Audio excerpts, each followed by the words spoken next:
Welcome to We Don't Owe You Shit with me, Kaden Coleman. What are we going to talk about today? Today, we're going to talk about sex. Oh, yeah. Yeah. I know I ain't got no damn sense. You want to know why I'm frustrated? Let's talk about it. I'm frustrated because people love to acknowledge that I've had two kids, but suddenly want to start blushing and feeling like I'm being inappropriate when I talk about sex. But my thing is, like, how do you think those kids got here? I promise you it wasn't immaculate conception. I was out here fucking. Um, as a trans person, talking about sex openly, it's a double-edged sword. Here's why. Um, people already see trans people as these sexual deviants, right? They see gay people the same way. For me, I get a double whammy because I'm gay and trans. They also see us as predatory. You hear it every time we have the conversation about bathrooms. Oh, I don't want a man in the bathroom with my daughters and my wife, and I don't want to, they always talk about trans women as if trans men don't exist, but whatever. Transness and people assuming that our transition is based off of attraction and sex makes it very difficult to be able to openly talk about sex. On top of that, me being a trans man, I am held to the bullshit standards or rules, not standards. Standards might be the wrong word. The bullshit rules that society holds cisgender women to, which is crazy, right? For numerous reasons. One, I don't feel like there should be any rules surrounding anybody and what they do with their body as long as they're not harming anyone else. But also, it's offensive. It's offensive as fuck because I'm a man, albeit a transgender man. But because of what people assume my body parts to be, they automatically lump me in with cisgender women and the values that cisgender women are expected to have to be seen as palatable, viable, attainable, desirable. Choose any one of those words. And it's not just by cisgender people. I'll never forget a few years ago, I was told by a transgender woman that I shouldn't be having sex with multiple people because I need to, quote unquote, protect my cavity of life. And she was serious. She was dead ass serious. Protect my cavity of life. That actually happened. I'm going to just let you sit with that for a second. So there's this idea, right, that most trans men don't have bottom surgery. Whether or not that's true or not, I wouldn't know. I don't make a habit of walking around asking trans men about what surgeries they've had because it's none of my business, right? But for those of us who are pre-op, meaning that we have opted not to partake in bottom surgery, so we have our original plumbing, we're expected to be creators of life, just like cisgender women are. And granted, I have had two kids. One, my kids weren't planned.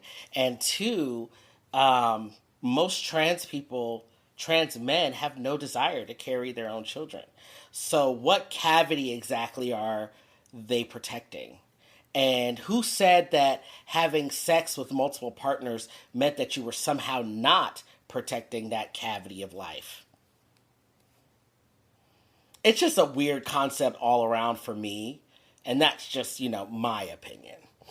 Um, so, for those of you who are just getting to know me, or maybe you don't follow me on social media, or maybe you just started following me on social media, I am very pro ho. I can be a bit of a hoe myself when I'm single. I'm,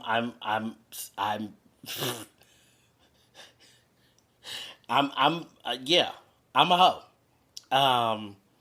When I'm in a relationship, I'm a hoe for my partner. Either way, I'm pro ho.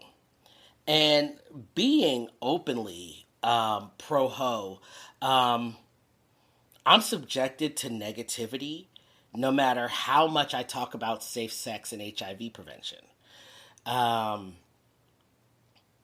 it's crazy because I've spent a lot of years working in sexual health for the LGBT community, providing HIV tests, getting people on PrEP, handing out condoms, etc., etc., etc.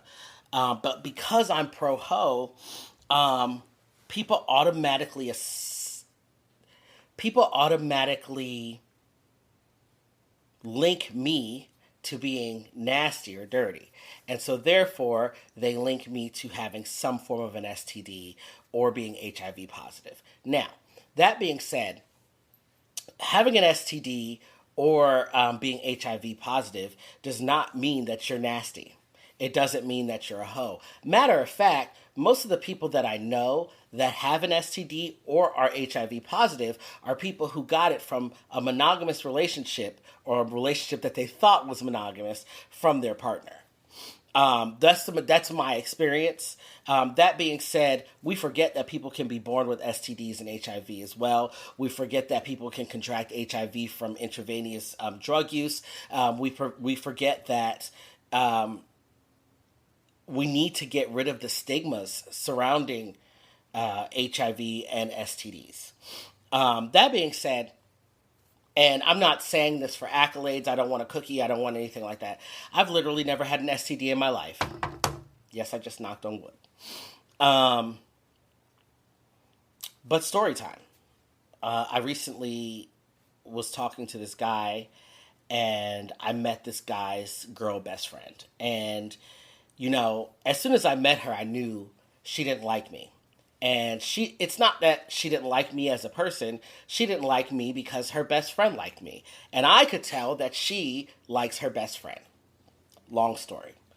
That is completely besides the point.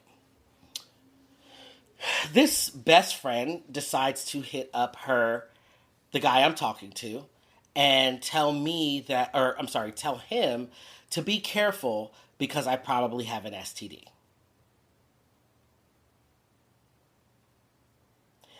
I just met this girl. I had just met this girl. How would she know whether or not I might have an STD or not? So when he relayed the message to me, I was like, okay, well, ask her where's her proof? Like, how does she know? And of course, she heard through the grapevine that I had an STD. Now, the only way somebody would know whether or not I have an STD is if I was having sex with them, right? But I've never had an STD. So people are just assuming that because I'm pro ho and because I feel like sexual liberation is everybody's right, and I'll have sex whenever I want to, with whomever I want to, that I automatically have an STD. That is absolutely crazy. And I really want, if you're one of those people that feel that way, if you're one of those people that feel like somehow somebody having a lot of sex with multiple people or whatever somehow lessens their value, or means that they automatically must have some sort of venereal disease or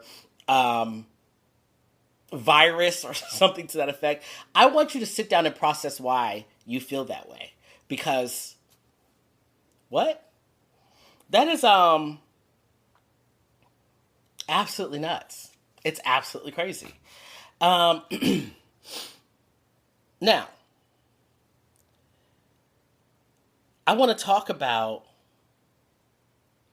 being trans, being pro ho, and being a public figure slash advocate.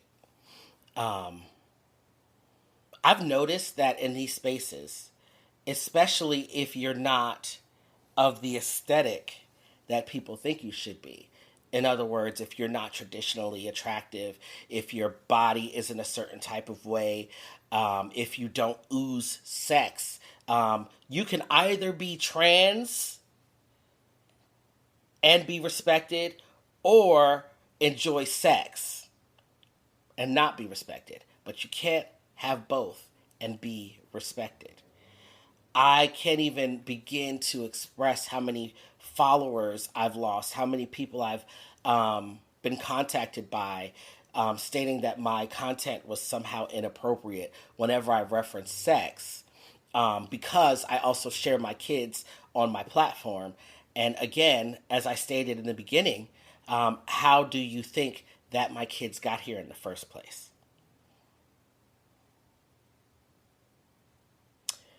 As a consenting grown ass adult, I should be able to talk about how many dicks I've sucked, how many vaginas I've come across, how I got my head put through a wall last night, and be proud of that because it was a moment of joy for me. And that shouldn't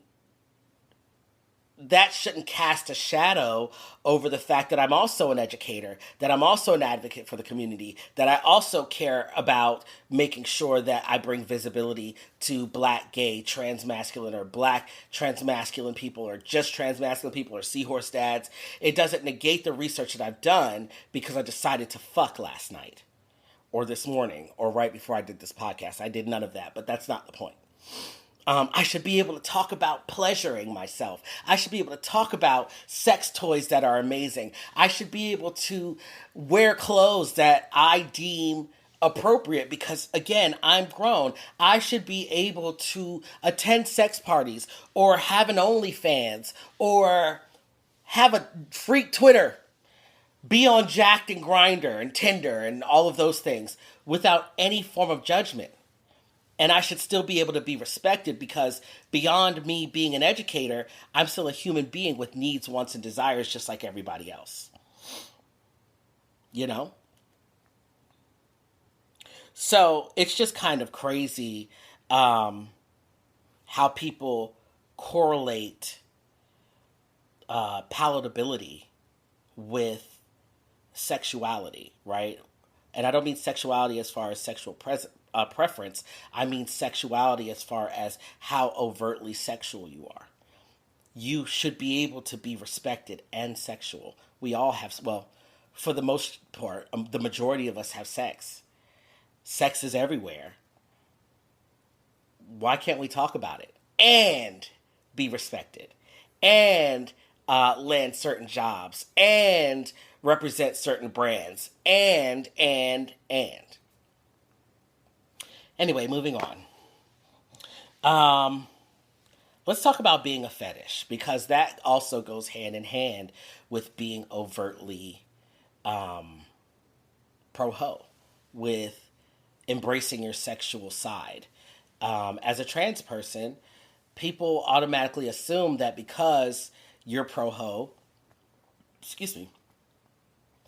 or because you talk openly about having sex, that you are on the table to be fetishized, that you are open to them trying you, for them to satisfy whatever fetish they feel because they've been watching trans man porn or trans porn or whatever. There's a couple of sides to that we don't talk about as trans people. There is a side where maybe I don't want to be fetishized. Maybe, and by certain people. But then there's that other side of me that enjoys that fetishizing part, that enjoys that there are people that approach me and want me to be their first experience with the trans man, that they saw me and thought, damn, I know sex with him is going to be good because it is.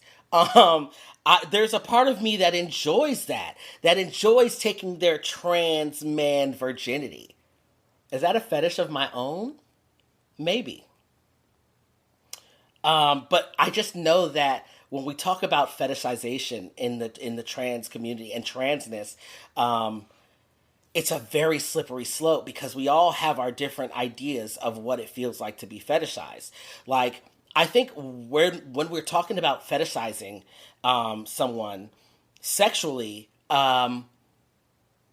it's more about boundaries than there being one broad definition of what fetishizing looks like. Because, again, there are moments with certain people that I'll be like, you know what? I can definitely pop your cherry.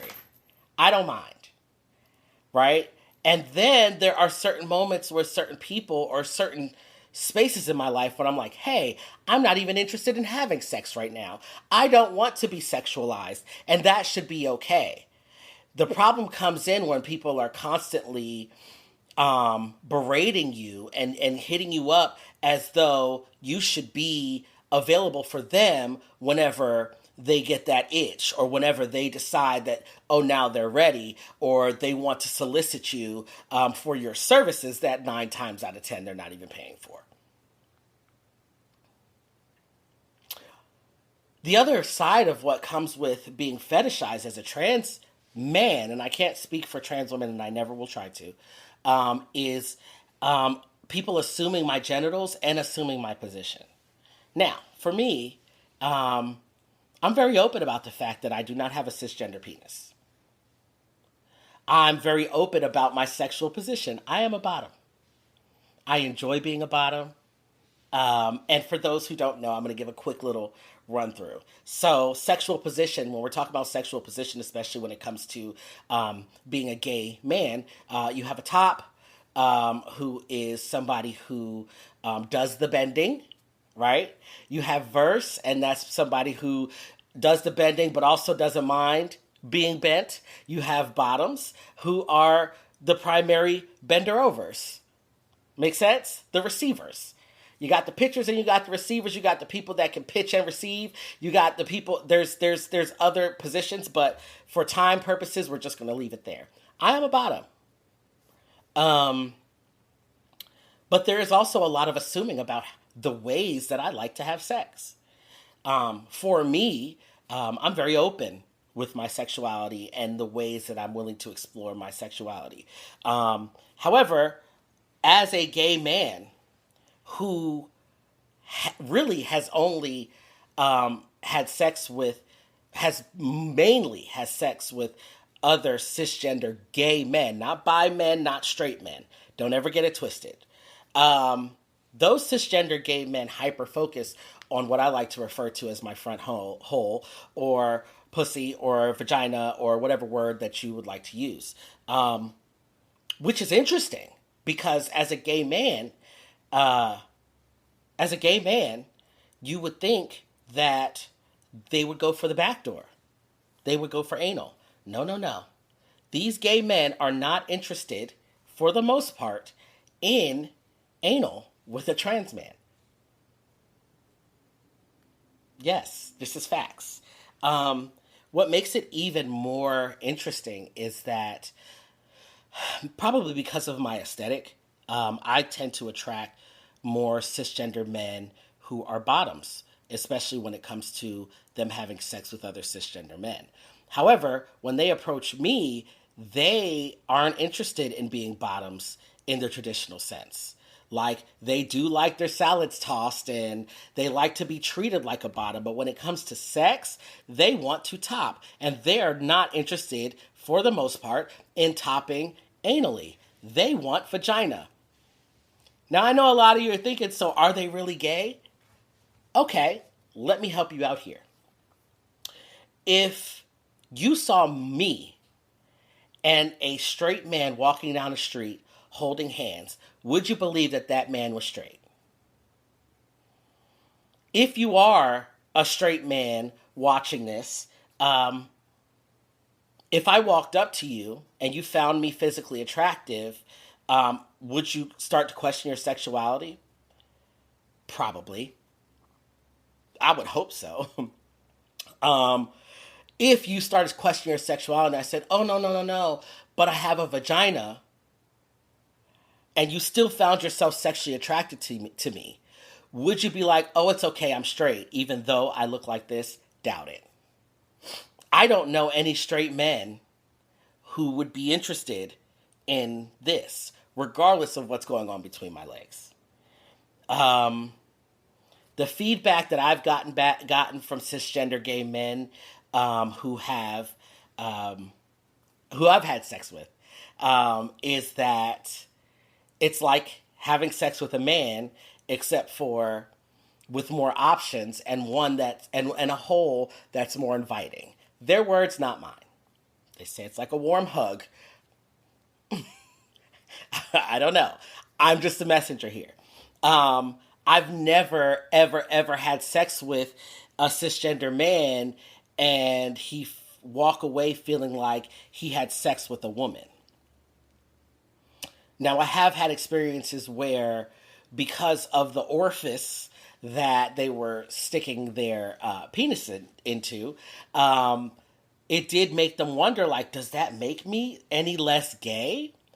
And I feel like that really comes with the stigma and the idea that being a gay man means that you must like dick and ass, and being a lesbian means that you must like vagina, right? And breast, for example.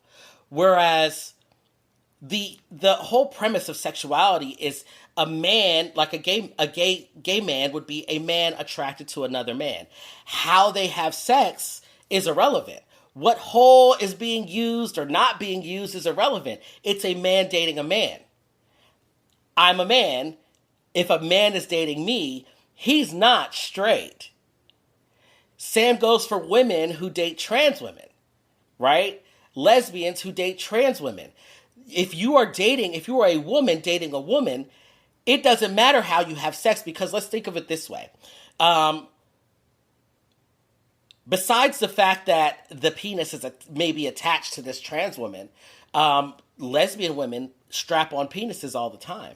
Does that make their sex suddenly heterosexual because there's now a penis involved, albeit synthetic? No. It's still a woman having sex with a woman. And that's the same exact thing as a trans man and a cisgender man, or a trans woman and a cisgender woman, or whatever. The problem lies in the fact that when you hear somebody's trans, like me sitting here talking to you about me being trans and having sex, you're probably thinking about my genitals. You're probably thinking about the fact that I have a vagina between my legs. And it's probably so confusing to you that a gay man would see himself as gay. But if I didn't tell you that there was a vagina between my legs, if I didn't tell you how I go about having sex, if I didn't tell you whether or not I had bottom surgery, you wouldn't think twice about it. That means that you're probably dwindling trans people down to our genitals when it comes to how you see trans people and our sexuality. That's one of the reasons why I'm so open about my sexual experiences. I have 2 kids. We know this, right? Both of my kids, both of my daughters have different other dads, right? Both of their other dads are only gay. They're not out here dating women all of a sudden because they dated me. They're not out here suddenly calling themselves bisexual or pansexual or sexually fluid. They are gay men who date men. And they dated me, and I am a man. I'm just a man with a puss. Get it? Got it? Good. As far as my experiences with cisgender gay men, as a gay trans man, I've noticed that, like I said, even though most of the men that I find myself talking to or find themselves attracted to me are bottoms, they don't want me to top them. Which is very invalidating. Usually, though, I don't mind simply because I'm a bottom myself. But um, it is still invalidating as a transgender man who might, when we're having sex, I want to please you. You won't allow me to top you because you like quote unquote the real thing. But when you're by yourself, you're probably sitting on a dildo that's suctioned to a wall. I know. I be seeing y'all OnlyFans and freak Twitters. Like, stop playing with me. My thing is, if for anyone who is dating a transgender man, the way in which you have sex shouldn't change. If you're a bottom, you should still be a bottom. If you decide you want to try some new shit and be verse, cool. But that trans man should still be able to top you. That trans man should still be able to top you, baby. There's no reason why he shouldn't. If you're a straight woman, you're not suddenly a lesbian because you're dating a trans man. I had somebody make a comment on one of my posts, one of my transgender time posts, where I was talking about how if you don't want to date a trans person simply because they're trans, that's rooted in transphobia. And they said something along the lines of, well, when you date a trans person, you automatically become a part of the LGBTQIA plus community. False. If you are heterosexual, if you're a heterosexual woman and you start dating a trans man, you're not suddenly queer. You're still a heterosexual woman because you are a woman dating a man.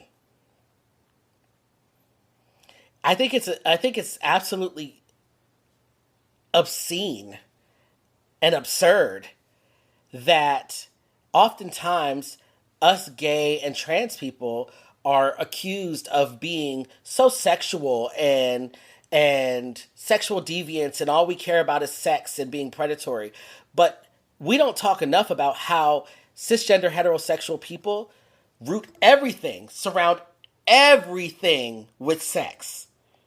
They don't want their kids to know about gay people because they feel like they're not old enough to know about sex. But why does explaining that sometimes men are attracted to other men have to automatically go to sex? When I told my daughter on live and made it into a video that I have a vagina, that I'm trans, everybody started saying how she was too young for that. Too young for what? To know that I'm trans and that I have a vagina? Y'all act like I was talking about having sex in front of her. Y'all act like I was having sex in front of her. I didn't say anything sexual to my child. But everything that has to do with being gay and being trans to y'all is rooted in sex. We can't teach about LGBTQIA plus history in school because our kids aren't ready to have those conversations. What conversations? LGBTQIA plus history is saying, oh, this gay man invented this. This trans person invented this. This gay man or gay woman contributed to society in this historical way. Why does that your brain automatically go to sex? Why is it that if you see a little boy and a little girl on a cartoon kiss, that's innocent, but if it's two boys, we're grooming children? It's y'all who are obsessed with sex, not us. I'm just being honest. If the shoe fits, wear it.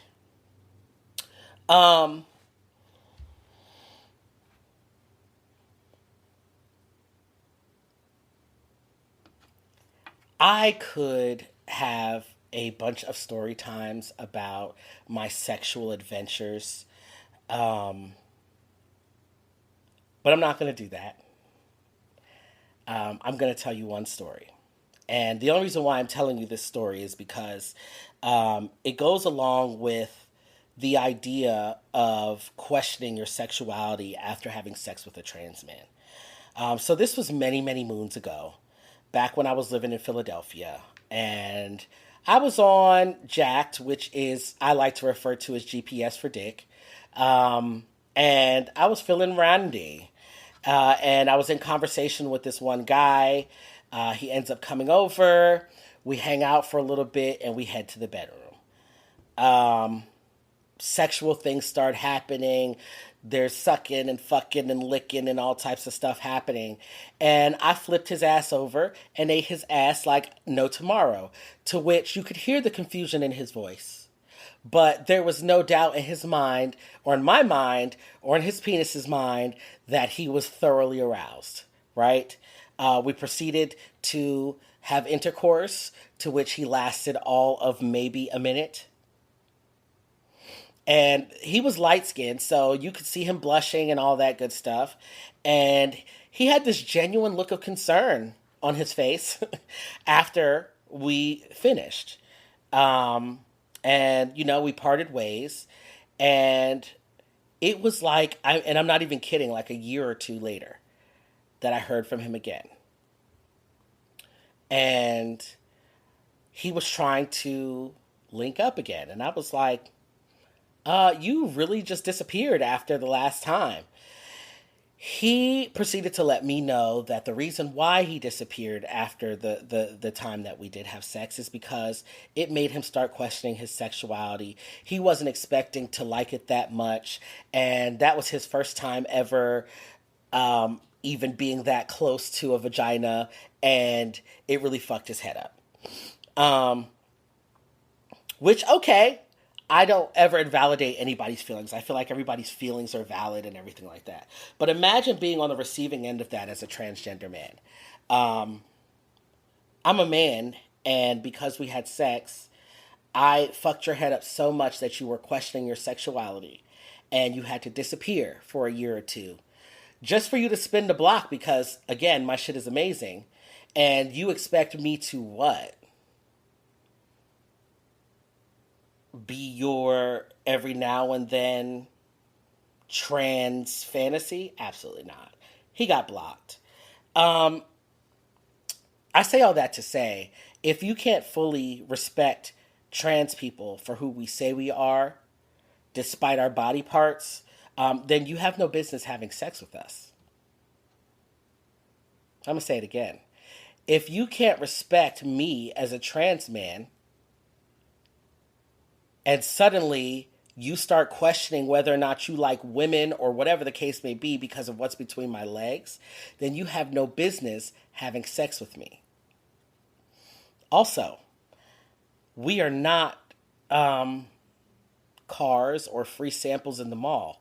We are not something you take for a test drive to see if you like and then put it back or dispose of us as you see fit, and then maybe you'll take another spin around the block and see if you want to test drive it again.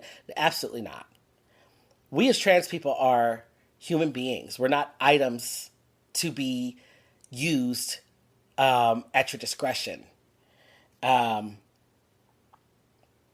Have some respect, have some decorum. How would you like it if somebody treated you that way?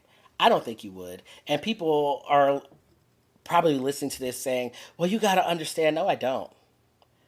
If you haven't unlearned your implicit biases surrounding trans people and our bodies, then you have no business having sex with us. Okay? All right. I'm so sorry for this delayed post. I know it's been a while. Life has been crazy for me. Leave me a comment. Send me some feedback. All right? Have the day you deserve.